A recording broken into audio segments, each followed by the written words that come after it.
Viatgem pel món de nou. Avui ens anem fins a un indret del món molt antic.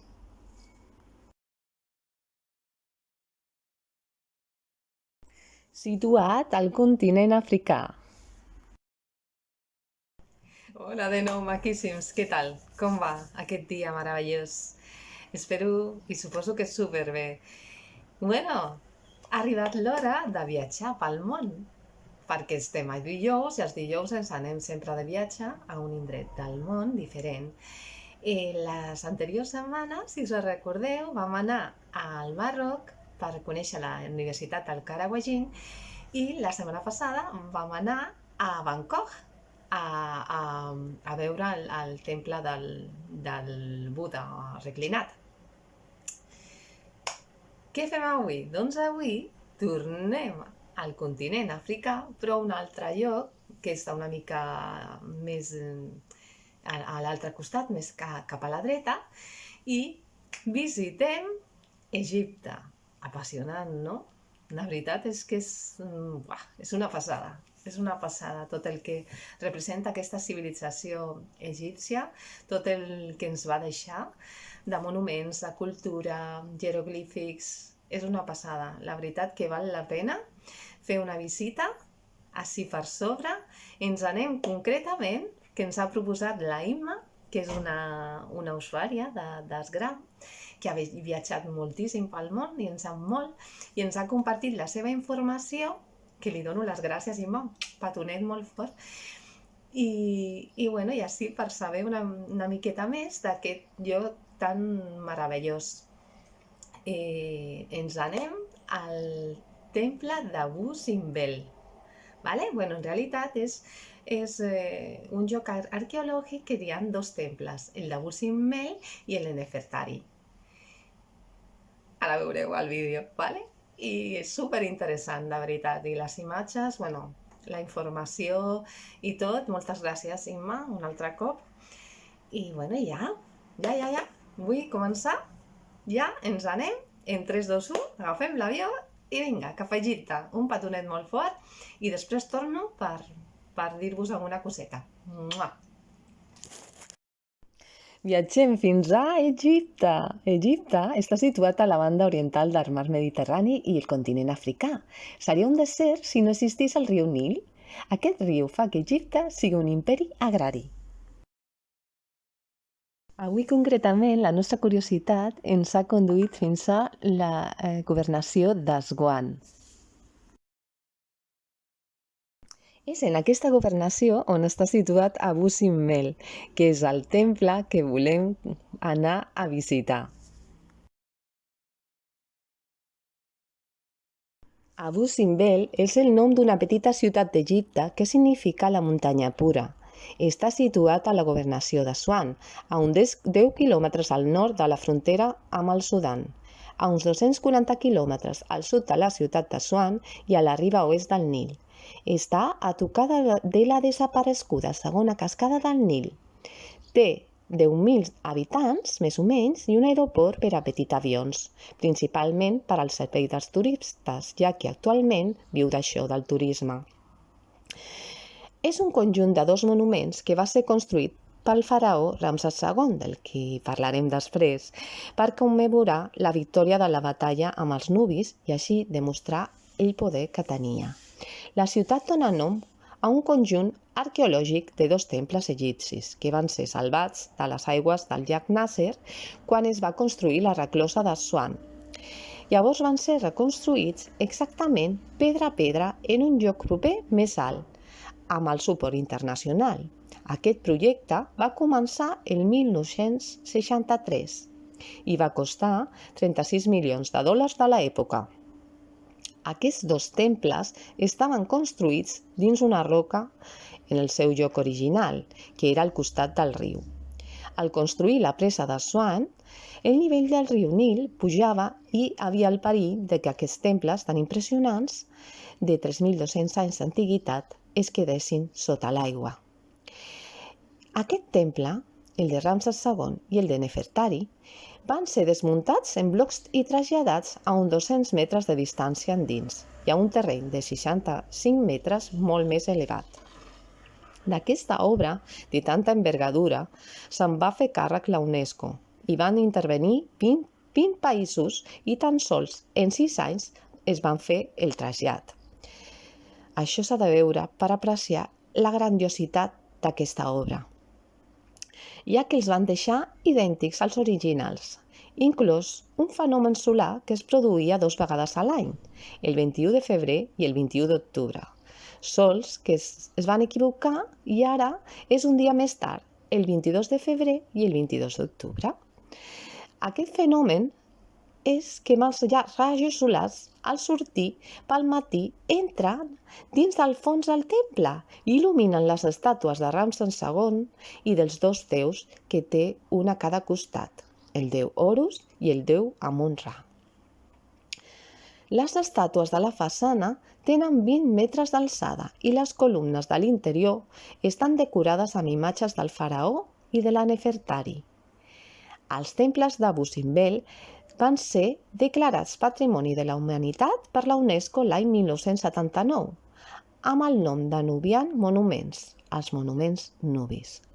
Per arribar a aquests temples has d'anar en avió o en excursió amb autobús, ja que aquesta zona està molt controlada per l'exèrcit.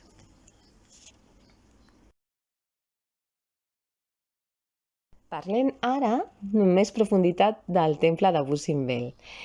Aquest temple va ser construït pel faraó Ramsès II, tal com hem dit abans, en el segle XII abans de Crist. El temple d'Abu Simbel és una de les joies d'Egipte, un enorme santuari dedicat al faraó Ramsès II, que ha aconseguit que el nom d'aquest monarca egipci perduri durant més de 3.000 anys.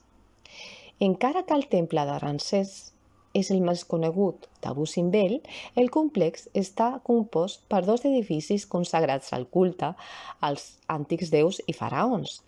Aquests 2 temples formen part del Museu a l'aire lliure de Núbia i Assuan i va ser declarat Patrimoni de la Humanitat per la UNESCO l'any 1979 sota el nom de Monuments de Núbia d'Abu Simbel, tal com hem dit abans.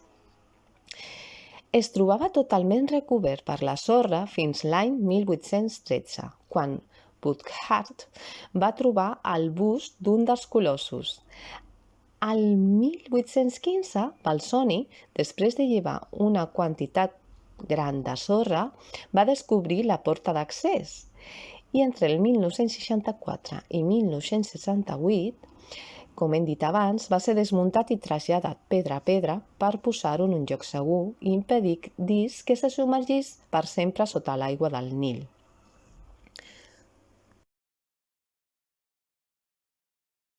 La façana del Gran Temple d'Abu Simbel és mundialment coneguda. Les 4 estàtues sedents del faraó deificat Ramsès II que la decoren s'han convertit en un veritable símbol de l'antic Egipte. Aquests colossos, de més de 20 metres d'altura, van ser tallats directament en la roca, igual que la resta del temple. Admireu la seva pètria mirada que sembla jutjar els visitants que volen entrar a l'interior del complex. A més de les 4 imatges del faraó, hi ha multitud d'estàtues de menor grandària que representen a la família del monarca o diversos rituals de divinitats d'Egipte. Encara que l'exterior del temple sigui una veritable meravella que no podrà deixar d'admirar, l'interior li deixarà esglaiat. Es tracta d'un dels hipogeus més vells mai construït en la terra del Nil. A mesura que avança pel temple, acostant-se al santuari, les sales van minvant en grandària, creant la impressió que es dirigeixi a un lloc íntim i místic.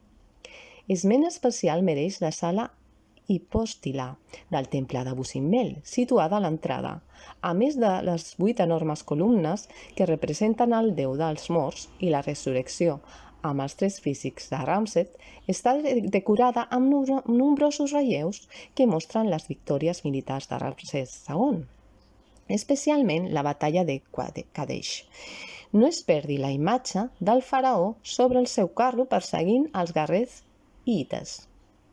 Precisament, el temple es va construir per a celebrar la victòria dels egipcis en aquesta batalla, encara que els hitites, al seu país, també es van proclamar vencedors d'aquesta contesa i també aixecar-vos temples per celebrar-la.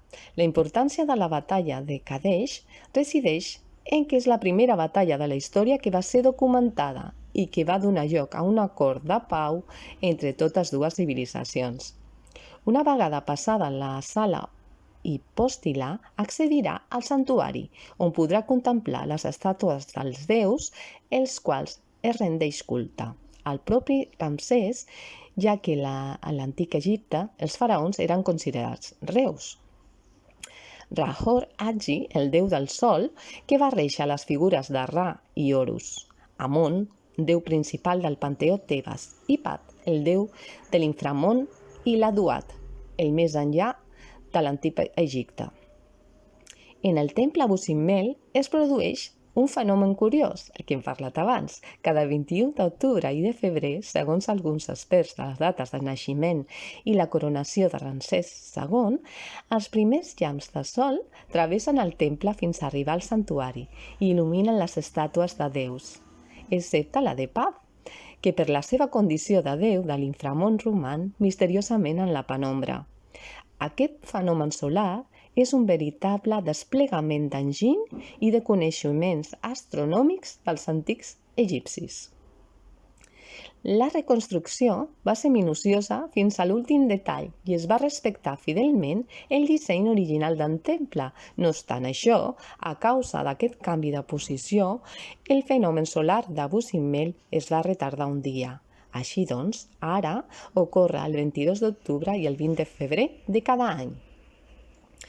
A més del temple dedicat a Ramsès II, Abu Simbel també comprèn el veí temple de Nefertari, l'esposa favorita del faraó, igual que el gran temple.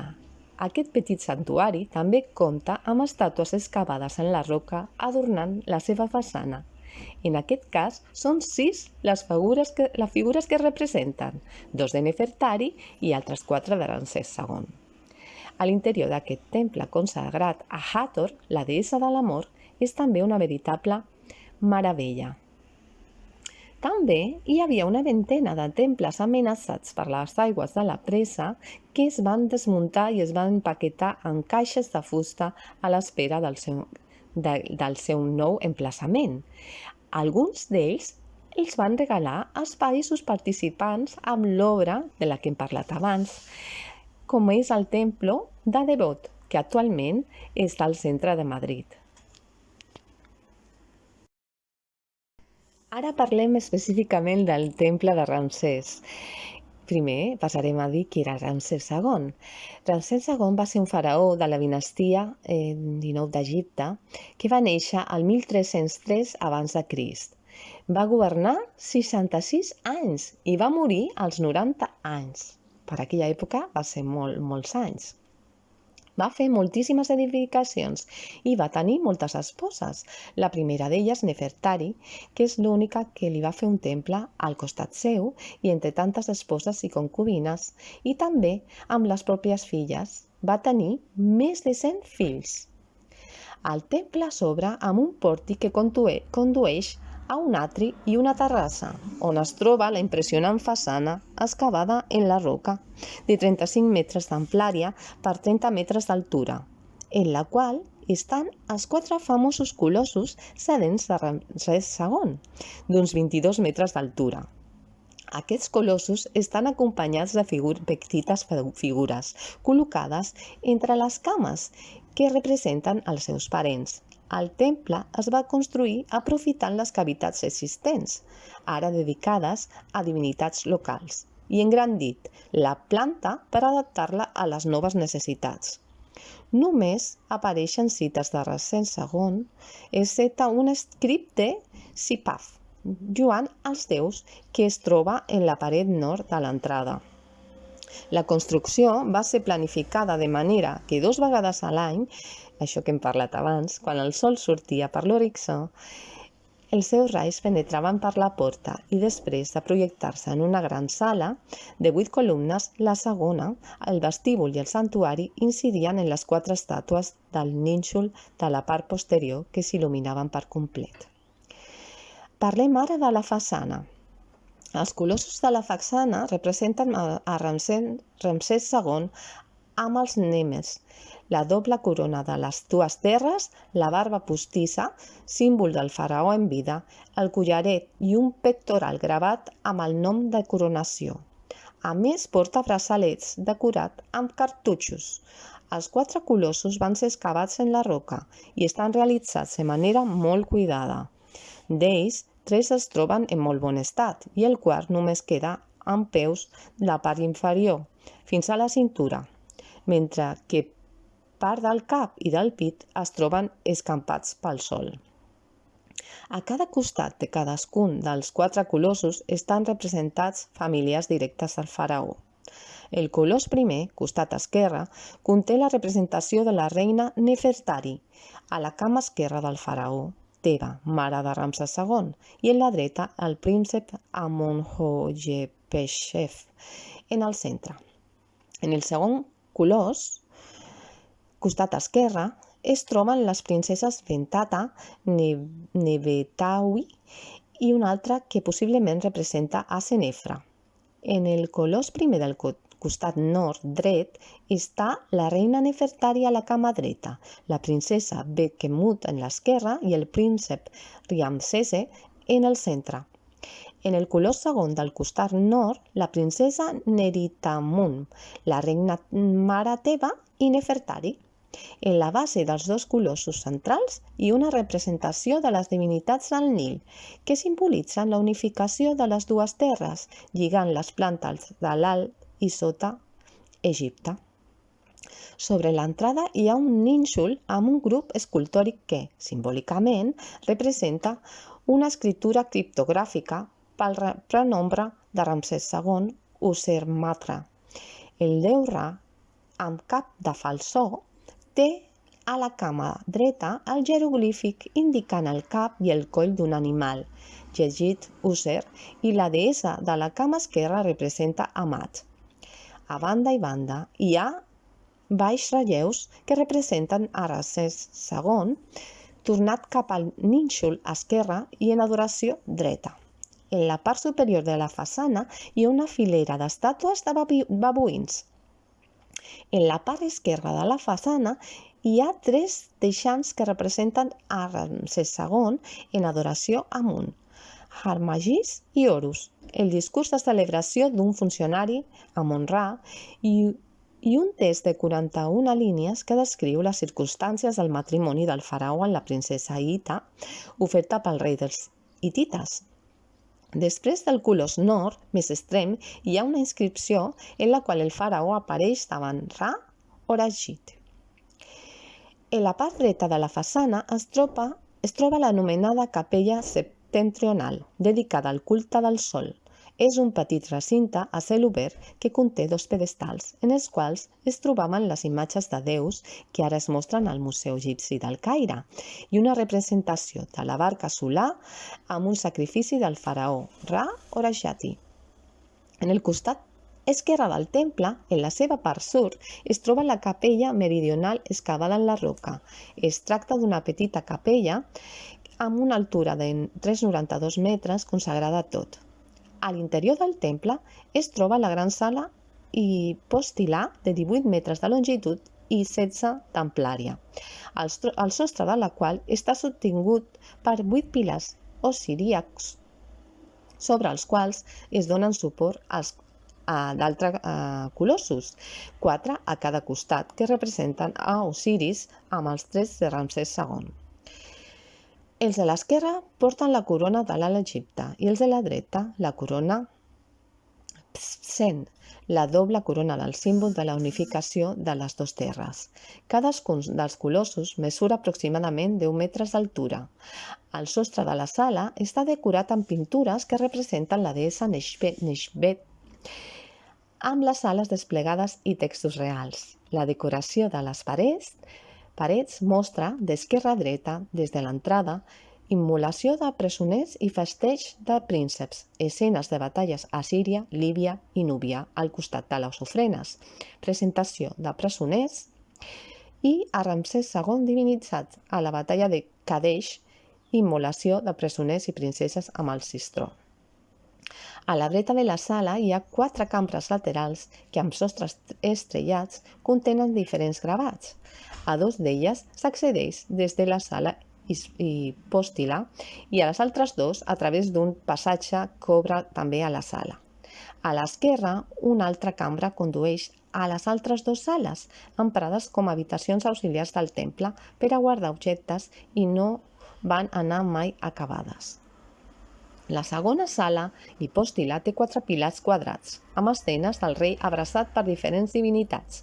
Aquesta cambra, d'11 metres de longitud i 7,70 d'amplària, condueix a través de 3 portes a la sala d'ofrenes amb 30 metres de longitud, decorada amb escenes d'ofrenes i adoració. Després d'aquesta es troba el santuari, al qual s'accedeix per les altres 3 portes alineades amb les anteriors. La porta central condueix al propi Sanctorum amb 4 estàtues tallades en la roca que representen d'esquerra a dreta Pazamun, Ra, Ramsès, divinitat, i Ra, Horajati, mentre que les 2 laterals donen accés a 2 capelles. Parlem ara de l'altre temple menor de Nefertari, que està situat al nord del temple principal i està dedicat a la deessa Hathor i Nefertari, que era l'esposa favorita de Ramsès II i que era d'origen nubi. Ramsès tenia desenes d'esposes, però aquesta era la favorita. Va ser la primera i la única a la que li va dedicar un temple. Nefertari, que vol dir la que brilla al sol, va ser la primera dona de Ramsès II i se la devia estimar més perquè en el temple la va representar com la deessa Hathor, la de l'amor, i de la mateixa estatura que el faraó, que era cosa molt inusual per aquell temps. Aquesta, Nefertari, va morir jove i es pensa que la va fer matar la segona esposa i no va arribar a veure el temple que li havia fet el faraó. El temple de Nefertari està també excavat en la roca arenisca. La façana està decorada amb 6 estàtues, 4 de Ramsès II i 2 de Nefertari, retratada com la deessa de l'amor, la sexualitat i la maternitat. Es tracta d'una autèntica obra d'enginyeria molt ben conservada, no sols per l'espectacularitat de les seves escultures enormes, sinó per la qualitat de les inscripcions del seu interior i l'hàbitat increïble que permetia, en aquells temps, controlar l'entrada de la llum solar en determinades dates perquè il·luminés certes parts, la tríada en una cambra on es deixava les fosques al déu de les tenebres.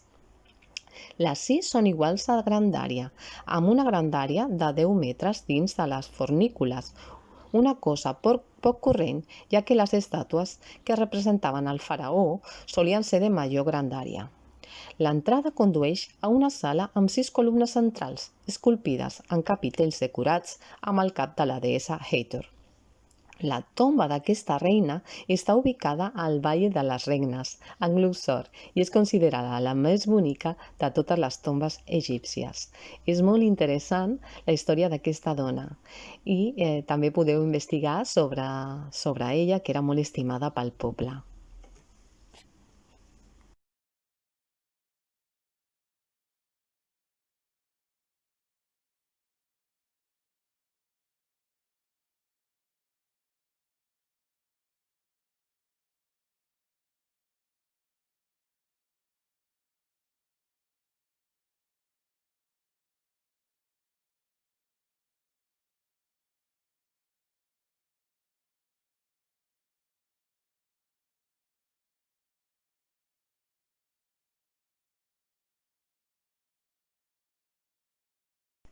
Què tal? Com ha anat aquest viatge?